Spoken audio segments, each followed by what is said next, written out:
All right, so today we are going to be talking about the Flex tool in Logic Pro, specifically on drums. Now let's jump into our drum session here and go ahead and give it a listen to see what we're working with.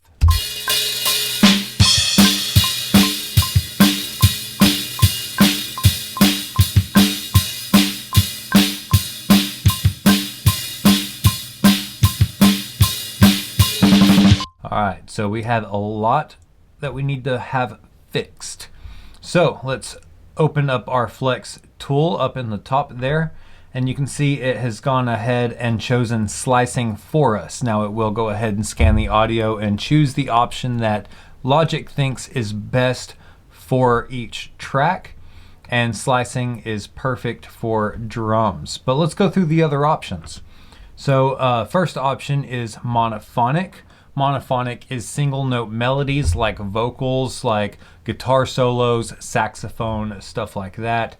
Slicing is very good for drums. It just cuts the audio and fills in the gaps by looping the audio so that you don't get just blank gaps between each hit.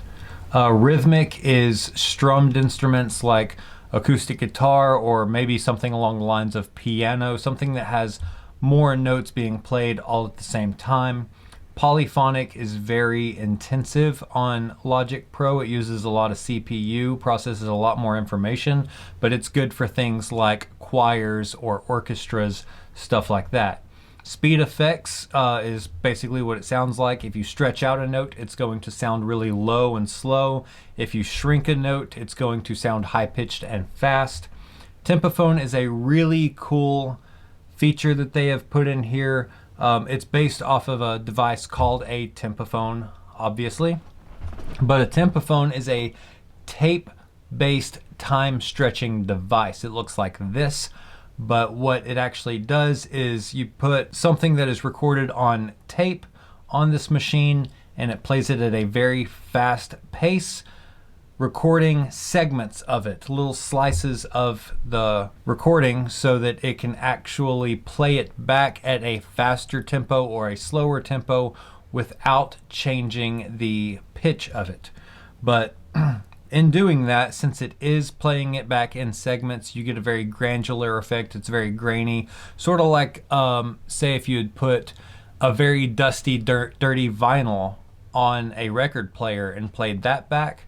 It's going to sound very crackly. That's the kind of effect you're going to get with that, but it can be cool in some instances to play around with. But today we are doing drums. So let's go ahead and turn on Flex for all these tracks, and you can turn on Flex for all of them simultaneously.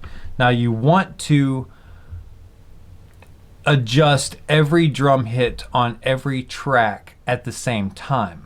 Since you're recording drums with multiple microphones all at once, you're going to have a lot of bleed into the other microphones. Like if you hit the snare drum, it's going to be picked up in the floor tom, stuff like that. And so if you try to adjust every track individually from one another, all of the little background bleed segments aren't going to match up, and it's going to sound like a mess. And so one thing that's really cool about this is you can adjust all of them at the exact same time. So to make a single mark on the timeline, if you press above the waveform, you can get a single mark. And when you try to move that back and forth, it's going to move everything with it. And we don't want that. So if you click below the waveform, it puts a mark where you're clicking, and it puts a mark on each side of it. That way, when you move just that one waveform, you're only moving just that one between the other two. Let's go ahead and make our marks on all the drum hits, and we can move everything into place.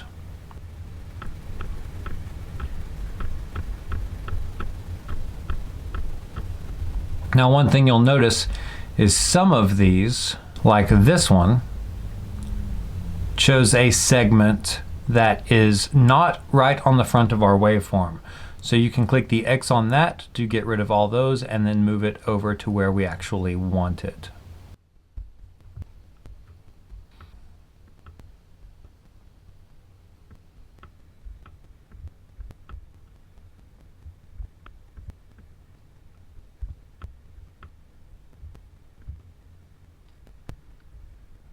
All right, now that we have moved everything to tempo, let's go ahead and listen back to that.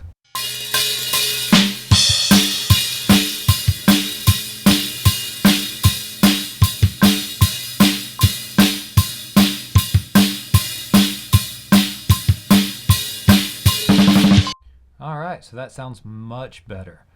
So that is how you use the flex tool to quantize drums. I hope this was very helpful. I hope you learned something. So go ahead and hit that subscribe button if you haven't, and hit that bell for the notifications, and we will see you guys in the next one.